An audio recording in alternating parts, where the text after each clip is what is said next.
We should be fine. So, again, scouting department set up. Scouts are good. All we have to do now to begin our first season, we got everything else changed up as well in terms of the settings. All we got to do now is go to ye old roster moves. Let's see what this team's going to be. Goaltenders, we are going to have Grice, Jari, and Dell.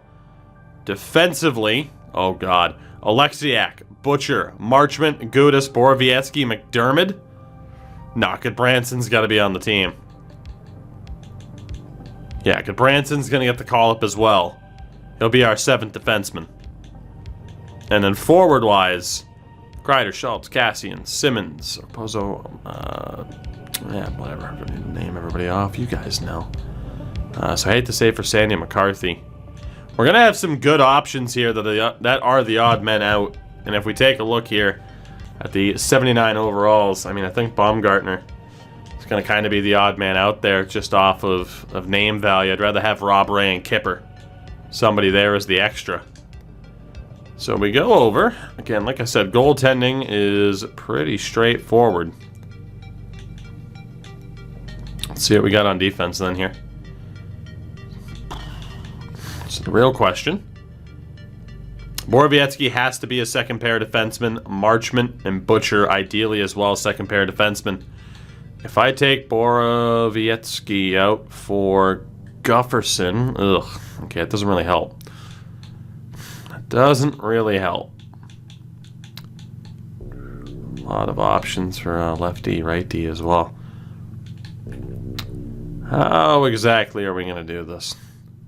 So Borowiecki, Marchment, Butcher. Ideally again. Alright, so Borowiecki, Butcher is going to be that second pairing. And I think from there we pretty much nailed it. We can have any of our options, really. I guess we'll go with Alexiak, Marchment. Maybe we'll leave Marchment over. So Alexiak, Gudis is our top pairing this season, which is ridiculous. Borowiecki, Butcher, McDermott with Marchment. Neither has a real wicked shot, I suppose. So, I mean, you know, a couple of former names in there at the very least. And then for the forwards, it does scratch George Laraque by default. I disagree with that. Not that there's a single person I want to take out of the lineup, but I'm thinking Rob Ray might be taking a seat. So let's see, McCarty can pretty much play anywhere. Anywhere in the middle lines there. McGrattan in the bottom 6. Kipper's definitely on the 4th line. Killjoy, take it easy, buddy. Nyland ideally on the 4th line. Domi definitely on the 3rd line. So yeah, Knuckles will be on the 4th line. Domi's definitely on the 3rd line. Probert ideally in the bottom 6. Rock ideally in the bottom 6. Dave Schultz on the 4th line. We get a +3. Simmons ideally anywhere. Kreider on one of the top lines. So we know our 4th line is going to be Schultz, Nyland, Kipper. Schultz will be the center. That is our 4th line. The 3rd line, again, we know Domi's going to be there. From there, Probert should be on the 3rd line. He's not as good on one of the higher lines. Laraque was decent enough on the 2nd line. Cassian was decent enough as well. McCarty. Let me compare McCarty to McGrattan. I think McGrattan's going to be stuck on the lower line as well. Hawk, what's going on, buddy? Okay, so Kreider and Simmons on the 1st line for sure. We'll have to readjust that. Again, unfortunately, due to some of the overalls here. Actually, now that I think about it, where is Biz? He accepted the deal. Healthy scratched in the AHL. Oh, poor Biz. We would have to send down some other options, which I'm not opposed to. Let's take a look here. So McGrattan, Probert, Domi. I also don't hate. Makes sense to have makes sense to have McGrattan, I think, as the center on that particular line. So the bottom 6 is at least formidable. There's not much I can do, though, about minuses in the top 6. Not much I can do about that. Unless we, like, drop... I mean, McCarty or LaRocque would make a lot of sense because they're not great chemistry fits. If I scratch Darren McCarty, I'll get pooped on. If I scratch George LaRocque, I'll get pooped on. Rob Ray. Bit of a fit are you for the top 6. I mean, he's not bad. We still can't really avoid those minuses on these particular lines. It's just going to happen. It doesn't really matter who we have in that particular role. It's going to be rough. So I think our best option here is just to look at who the top centermen are going to be. It's going to be Kreider. It's going to be Okposo. And there's really not much we can do aside from get that second line option down to a 1. So our top line's going to have a -3. Far from ideal, but it's going to be Simmons, Kreider, Kassian. LaRocque's going to be with Okposo and McCarty. The bottom 6 is boosted up a little bit. But again here, I mean, 6 enforcers, 7 enforcers, a power forward, 8 enforcers, 2, 3, power forwards and enforcers, that's it. It's going to be an interesting team to see how they sim. And then, of course, Jari and Grice between the pipes in the short term. And then down in the AHL. Warrior, I'm proud of you, by the way, for, you know, you got to convert people into Liverpool fans. It's just the way to be. Let's get Sjogard in there instead of Kivlenieks. The AHL will pay a little bit of attention to as well. I don't think we have anybody... Yeah, just Joe Finley, who I don't really care too much about. I was hoping to be able to avoid that -2, and we do. Perfect. I mean, shout out to Sam Morin and Matt Pellick. Then to the forwards, that's where it gets a little bit interesting. I mean, apparently our AHL coach fits in very well with what we're doing here. Not that I want Pete Worrell or Biz to just be sitting there, but that might have to be the setup. Again, we got a lot of familiar names that are just chilling in the AHL right now. But limited options, really. We'll see how it plays out this season for most of them. In terms of the captaincy, I mean, again, we knew it was coming. Chris Kreider is our captain. From there, it's a tough call. I mean, he's never going to play, but Goodbranson's definitely getting a letter. So Biz is on the thumbnail, but sitting in the AHL. Got it. I mean, hey, he still personifies the theme. Well, this dude's on the thumbnail, but you traded him. Well, shit, let me change the thumbnail. It's not how it works, dog. You pay the $20 to have another graphic done up. Shit. Respect to a legend. Let's give it to Probert. Let's give it to Probert. The old Trinidad and Tobago Goon Fish are set for Season 1. As ridiculous as it may be. I can't wait to see how this team actually sims. The answer is probably going to be horribly, but I'm still excited nonetheless to see how this plays out. Very excited as well to see our team ratings. Alright, our first ever game will be against Pittsburgh. I did not know we were Trinidad. Oh, we're Trinidad, baby. As surely as Jamaica has a bobsled team, we are the Goonfish of Trinidad and Tobago. You know, the jerseys came out actually kind of decent. I don't hate it. 75, 86, and 84 for the ratings. Pittsburgh and a 91, 85, and a 76. So we're actually kind of potentially competitive? Maybe? Possibly?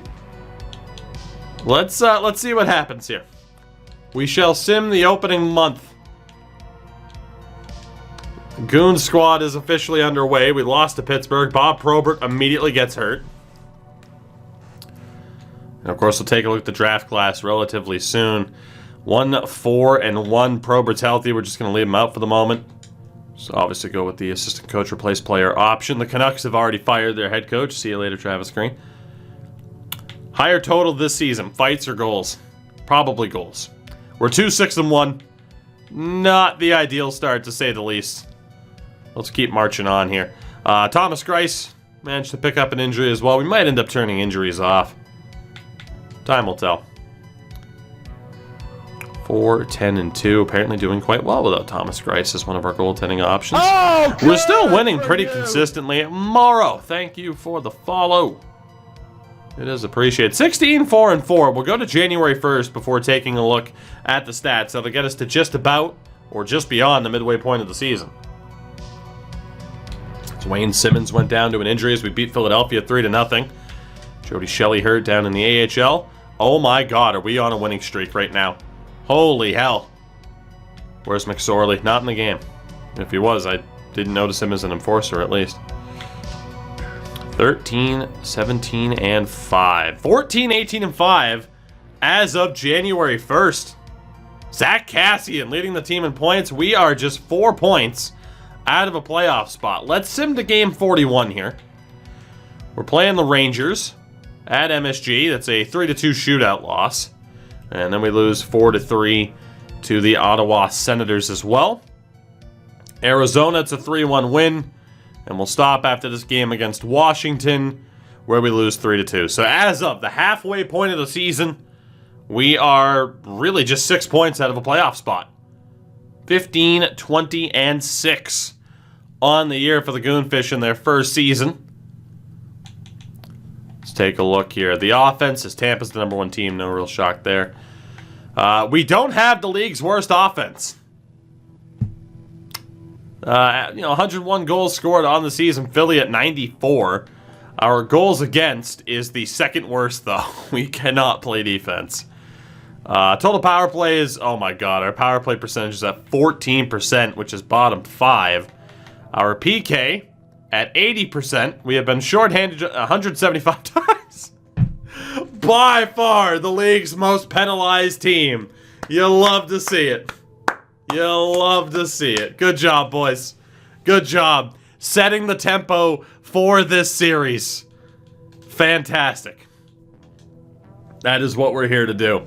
Zach Kassian, 30 points on the year. Kreider with 29. Okposo, 23. George the Rock has 20 points already. Ty Domi with 7 goals. Darren McCarty's up there as well. You gotta look at the top goal scorers, but here we go. The Pem King, Mark Borowiecki. 68 penalty minutes on the season. 59 for Rob Ray. Garth Butcher, 58 as well. Beautiful. Who has the least? Dave Schultz, get your shit together. Only 12 penalties? Come on, man. Get it together. Disgraceful numbers. Butcher with 15 points, though, in defense. 14 for Alexiak. Aaron Dell has a .920 save percentage because... why not? Why not, apparently? That's what you would expect, of course. Patrick Kane leading the league in points. Sagan, 29 goals right now, leading the way there. Hate to say it, Sagan's overrated. That's not just a Bruins fan being mad. Speaking of overrated, Doughty and Ekman Larson. And 11 goals for PK Subban. All right. Darcy Kemper has a .944 through 28 games. Good God. Also, Calvin Pickard has a .922. Because this game, as much as I try to meme, this game is, in and of itself, just a meme. It really is. Fights and hits. Oh yeah, we probably should check that, shouldn't we? We probably should. Let's do it. Let's see, the most amount of hits, 76 for Darren McCarty. We'll see how that compares, though. Borowiecki has 10 fights already, 8. Oh my God, look at the fight column. Holy shit. Only 5 players on the team have yet to fight. 5. That's it. It's beautiful. We're bringing back the 80s, one punch at a time. Ryan Reeves is eventually going to be a Goonfish.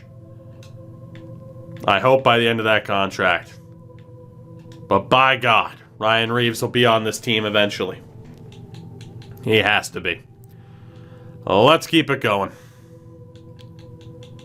And see what we got here moving forward. A shitload of losses was the answer. As it turned out, a boatload of losses. 16, 26, and 7. I think our playoff hopes just went up in smoke here in Season 1. To the surprise of absolutely nobody, yeah, we are just getting pooped on here in the majority of our games. Aaron Dell tore a hamstring. You hate to see it. Tyson Nash is not in the game, unfortunately. Oh, yeah. Well, we're going to list ourselves as sellers, but obviously we're just never going to go into deadline day. Not going to be a thing for us here. No major trades, of course. So 17, 38, and 8. Again, our playoff hopes for Season 1 absolutely out the door. We were doing well at one point. It did not last, to say the least. The injuries keep adding up as well. Who would have thought that Goons would be, you know, wearing down and not able to stay healthy? We are going to get a look at the draft class here. And unfortunately, I mean, to the surprise of nobody, very limited. Hello. Very limited options. Appears to be what we're going to be dealing with here in this particular draft. Shout out to good old Chuckins. It's Cole Huckins. Oh yeah, very limited options. But there is a really good butterfly goalie. You'll be happy to know that. Let's go to forwards here, see how long it takes. There's way too many players to scroll through, so. Oh yeah, we'll check AHL stats at the end of the year too. I mean, again, we're almost right there anyway. It's just like the typical draft to glory, right? Like, we're not going to have much to talk about in terms of playoffs for a decent amount of the time. It's just how it goes. So, 21, 50, and 11. The final record for the TNT Goonfish in their inaugural season, which is likely to be the worst record in the league. Yes, dead last. As to be expected, we out-tanked Detroit, which doesn't mean anything because, of course, we can't take advantage of that #1 pick. Hello, Frank. Hello, Swift. By far the league... Oh, not by far. 10 fewer goals, though, than Detroit, which kind of sucks. Top offense was Washington. We had the worst defense as well, and the worst goaltending. So, yeah, that's to be expected. 12% power play, which is just horrific. A 78% penalty kill, which is just horrific. Third worst. Oh my god. We were shorthanded 327 times.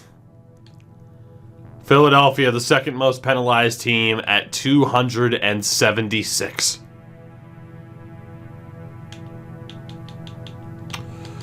We're living up to our motto. Folius, what's up? We're living up, you know, to the credo that we live by. As Chris Kreider led this team in points with 53. Cassian was up there as well. Ty Domi with 18 goals on the season. I mean, Domi, LaRock, McCarty, Rob Ray, Chris Nyland. I mean, I'm happy with the point totals for the most part. Probert was a bit disappointing, but I mean, 17 points in 57 games. Wayne also didn't play a ton. So, who is my favorite wrestler of all time? Just wondering. Bret Hart. Penalty minutes amongst forwards, Rob Ray, 120. Again, we will compare the numbers here to around the league. I feel like that puts it into a little bit more context. Defensively, 29 points for Alexiak. We had 4 20-point defensemen. Nearly 5 with Curtis McDermott. And then again, goaltending-wise, I mean, Jari, Dell, and Grice all played a bit. None of them were great. Oh, good for you!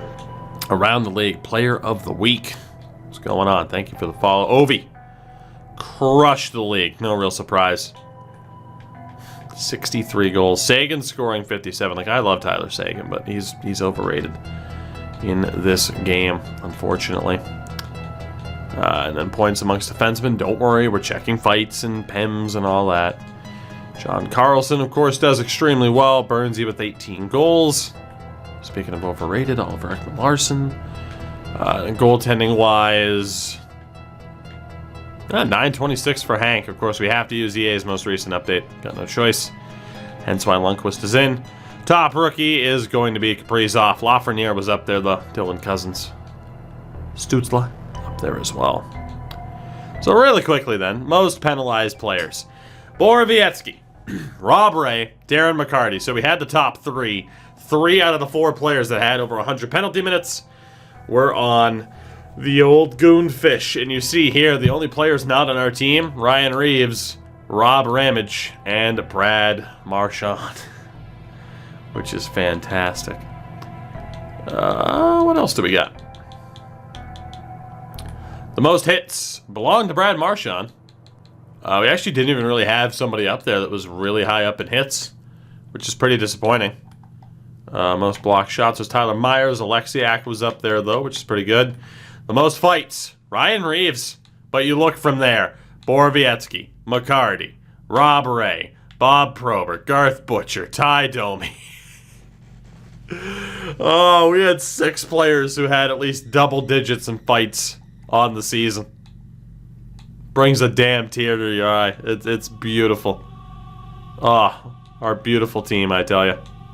Our beautiful team. By the way, since people always ask, no goalie goals. Rask and Markstrom had 3 points each, though.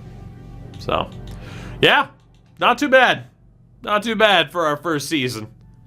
Went about as expected. The question now, of course, number one, who do we potentially move on from that we might have drafted? I think Burnaby made the playoffs. They did. My God. The Burnaby team made the playoffs. They're going to a Game 5 against Belleville in the first round. 50 wins. 50 wins for Burnaby, baby. Kyle Clifford crushed it. As did Marcus Foligno, Nick Delorier, Ken Baumgartner. Dude, Sandy McCarthy put up 54 points, 52 for Jim Cummins. This team is nuts. All with a shitload of penalty minutes. A shitload of hits. My God. And a crap load of fights. What a beautiful team. That's just amongst forwards as well. Oh, man. The PEMs for Matt Pellick are beautiful. The hit totals, pretty damn good. The fight totals, pretty damn good. Yeah, this team is beautiful. This team is beautiful. So we'll see what happens. Game 5, they win. They beat Belleville. They play the Marlies next. Let's see how it goes. Lose game 1. Win game 2. They lose game 3. They lose game 4. Win game 5 to stay alive. Win game 6 to force game 7. And then losing game 7. Well, that's just sad and disappointing now, isn't it? That just sucked. Still an incredible season. The Washington Capitals organization pulls off the double. So they win the Stanley Cup and the Calder Cup. Take a look, of course, to see if they made any kind of crazy changes to their team. Kreider's up 3 overall points, by the way. They beat Anaheim in the Season 1 playoffs because EA rosters are going to EA rosters. Which is incredible. Let's see. Evgeny Kuznetsov, who is massively overrated defensively and in terms of shooting. Led the way. Oshie. Doesn't look like they made any major changes. They added Carl Soderberg. And that is about it. So yeah. And of course they still had Henrik Lundqvist, who wasn't the starter, but Hank wins the cup. So hey, I guess this reality isn't all that bad now, is it? Really quickly. Progress reports. What do we have here? So obviously no greens outside of Bobby Peters, who's up now to a 58. Sjogard to 71. Yanni Louis up to a 68. Turkov is 61. Solovyov improving. Kasparaitis is here at a 53 now. Some of our other prospects like Eakin and Bales, no real improvement for them. But we did see some improvement from some of our younger players from that first draft as well. So, all things considered, I think we're in a pretty good spot. There are obviously some players, we missed out on the number 1 pick, but it's fine, it's not a big deal. There are obviously some players, like I don't know how long Chris Kreider is going to be around on the team, but it's pretty nice to have him to be able to kind of set that tempo. So like, hey, these are the players to look up to. As Hossa, Zetterberg, Perry, Gaborik, pretty much all the guys you would expect to see retire at the end of Season 1. Chara, Hainsey, Andy Green, Victor Foss, the only goaltender. So I am excited for this draft, as we did lose one of our like random Finnish dudes, that 40-year-old enforcer, to a retirement. Let's see what we have in this particular draft. Skip to pick number 4. Not a single one of these players were available to us, but if there's a power forward and there's not, it would have been helpful. So the first dude that we can look at drafting, oh my god, this is bad, is Alexander Alexandrov. Again, we're looking at DFDs, enforcers, grinders, power forwards. Oh, God, Alexandrov, Elliott, Cole Huckins, which I don't really want to risk it on a real player. We have 2 dudes that we can draft here. It's Malik Elliott or Alexander Alexandrov. A- in shooting for Elliott. No definable weaknesses. And then a B in shooting for Alexandrov. 2-year ETA, 3-year ETA, but it's not confirmed for Alexandrov. I mean, I'm kind of leaning towards Elliott. He should be a medium top 4 defenseman. I think we're going to need more help on the defensive side of things, especially when our AHL club is like, hey, well, we have Ben Blood. You know? The only thing that worries me about Alexandrov is the guy cannot skate. But it's good shooting for Elliott. Snipe and Selly dropping to 10 months. Love to see that. I don't hate where Alexandrov's at right now. I'm going to go with my gut on this one. And we're going to go for the defenseman. Because if the last series with the Newfie Growlers taught me anything, it is very tough to find defensemen, but you can certainly score goals. Snipe, we're just playing franchise, but I didn't get my rosters back. Alexandrov is the pick for me. 65, medium top 4. It's okay. It's to pretty much be expected. As we will get a look at the man we did not choose. Was that a good decision? Yes, it was. 2 overall points better than Elliott, so I think we made the right choice there. And Huckins is a medium top 9, so we definitely made the right choice to avoid him. So second round, nobody here at the top of the list available to us. We do get Josh Cope, who we don't know much about. Goaltender and Victor Kabanov, who maybe possibly. Goaltender and Jesper Wallstead. Low 4, Esa Suhonen. Power forward, Zach Ostapchuk's not going to work out for us. Okay. So I think we're good. I mean, it's going to be one of these dudes. So Josh Cope, the A in physical. He's got a B in shooting, but an A in physical for the 6'4" left defenseman. Dmitriev doesn't compare. So if we take a skater, it's clearly Cope. Otherwise, it's do we risk it on a goaltender? Do we risk it on a goaltender? I'm presuming Wallstead's medium elite, but the question is, how good is Kabanov?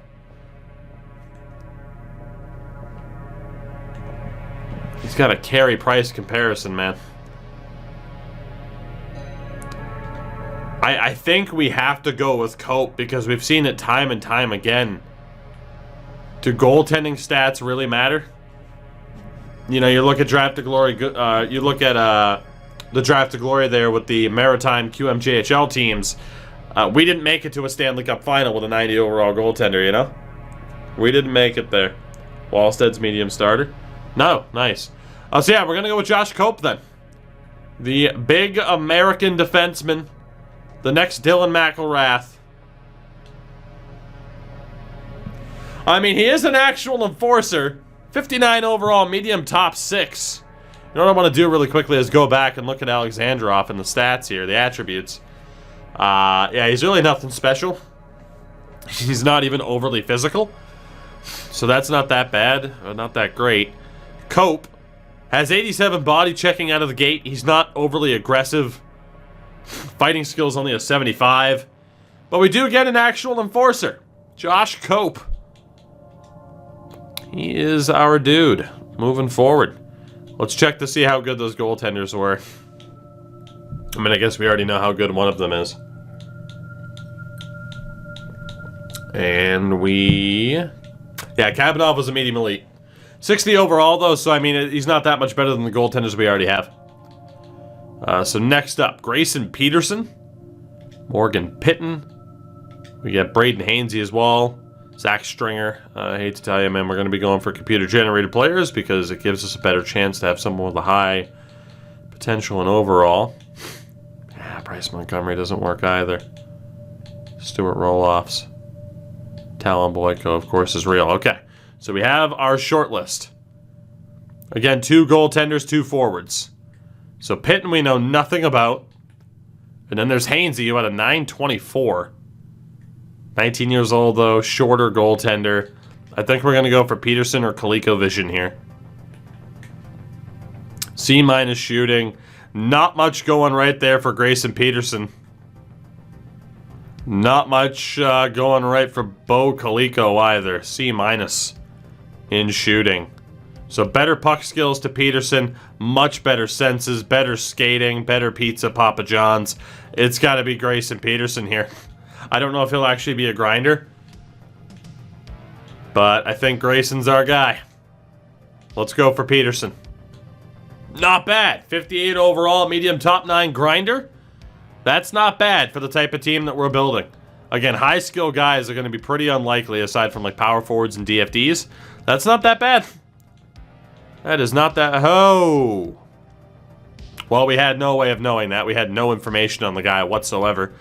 So congratulations to Vancouver for getting that goaltender. Again, I really don't mind, though, missing out on goaltenders, especially this year. Really last year as well.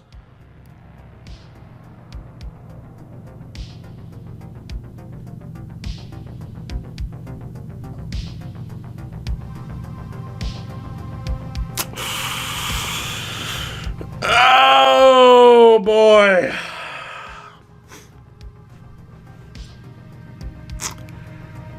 That sucks. We had no indication that he was going to be that good.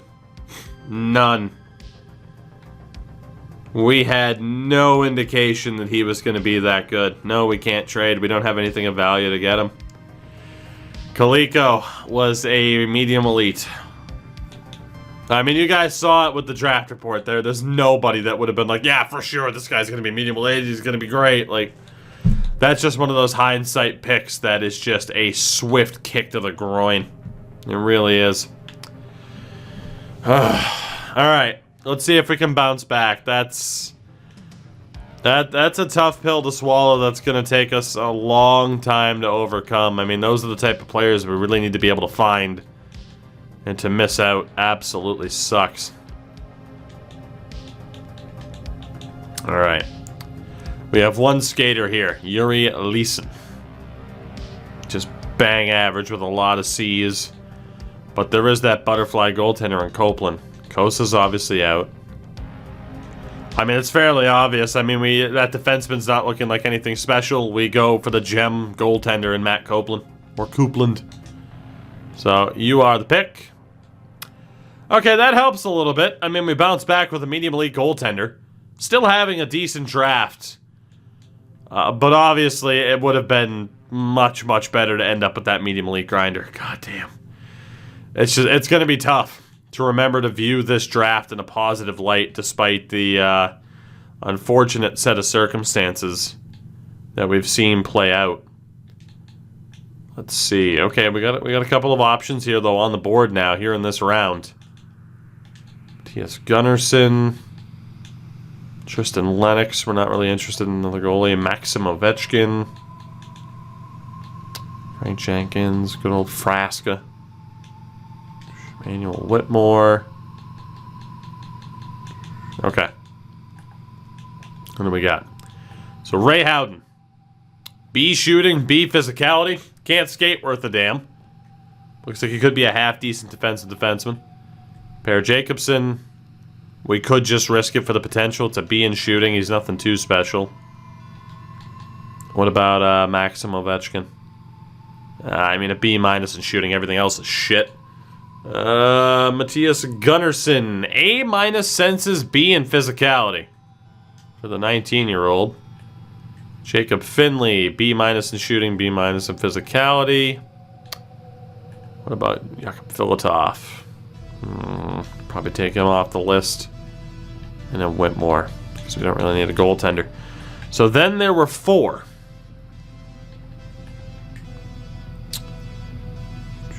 I really like the look of Gunnarsson. I think it's pretty obvious. We either go for Gunnarsson or we go for Jacobson if we want to risk it with the potential. I mean, the puck skills for Gunnarsson are interesting. The problem is he's 18, or he's 19 already. He's an overager. Let's go for Jacobson. We'll play it safe with the 18-year-old who will have a little bit more time to develop. Medium bottom 6 isn't that bad for the 5th round, given our limitations, but yeah, Finley wasn't much better. Howden wasn't much better. Filatov wasn't much better. Gunnarsson not much better either. So we did okay. Instead of taking a goaltender. I mean, we did okay. All things considered. Another potentially medium elite goaltender there who we could go for if nothing's really going to work out for us. I really don't want to take a goaltender at this stage. Even if a medium elite gives us better optics for this draft, I'd rather try to actually find somebody that we could use. Danny MacArthur. Might not be that bad.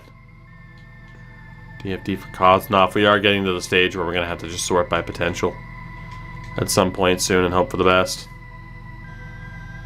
Medium elite and Forrest are listing for Hanula, huh? So let's see. Per Steen.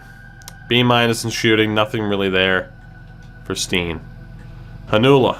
Nothing really there. You take him solely to hope that he's a medium elite. Danny MacArthur, same thing. You'd take him solely just to hope that he actually has potential. And Kozanoff, not much. So it's down to Hanula and MacArthur. Let's sort by potential. We're actually already at that stage. Matt Janik might be a slam dunk, but again, I want usable players. Boris Nazarov's an overager. I don't trust that he's actually good. Ricky Hayes we didn't take last year. Don't trust that he's actually good. And then Jesse Steves we could have taken last year as well. Don't trust that he's good. I think we have our 2. Fingers crossed. We're going to take Danny MacArthur. Please actually be a medium top 6. He is not. Medium bottom 6 for Mr. MacArthur. And in the 7th round, it is going to be Ludwig Hanula. It was a pretty good draft overall. Certainly not our worst. But, obviously, we're going to look back on that 3rd round pick and just think about what could have been, right? That's pretty much all we have, is to just say, well, that could have gone better. Which isn't really what you want for a draft.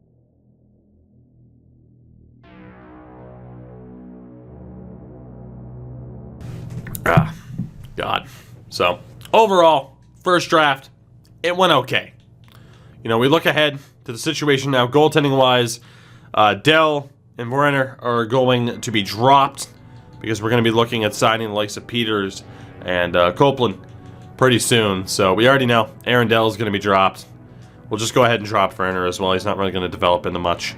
I mean, Grice will be let go of after next year as well. I'm not really too worried about keeping him. We do have a decision to make with some of these defensemen. None of like the major defensemen that we have to worry about. aside from, say, Jamie Alexiak. And then forward-wise, we do have a decision to make with Wayne Simmons, who I think we might have to let go of. You know, especially if we want to bring back some of the vets. Marcus Foligno as well. You know, we got some guys here that I just don't think are going to be able to stick around on the roster if we want to play all of the veteran enforcers that we actually have. So there's definitely some roster shakeups coming. For now, though, I mean, I think we're still set up pretty damn well, to be honest. So I'm happy with where we're at.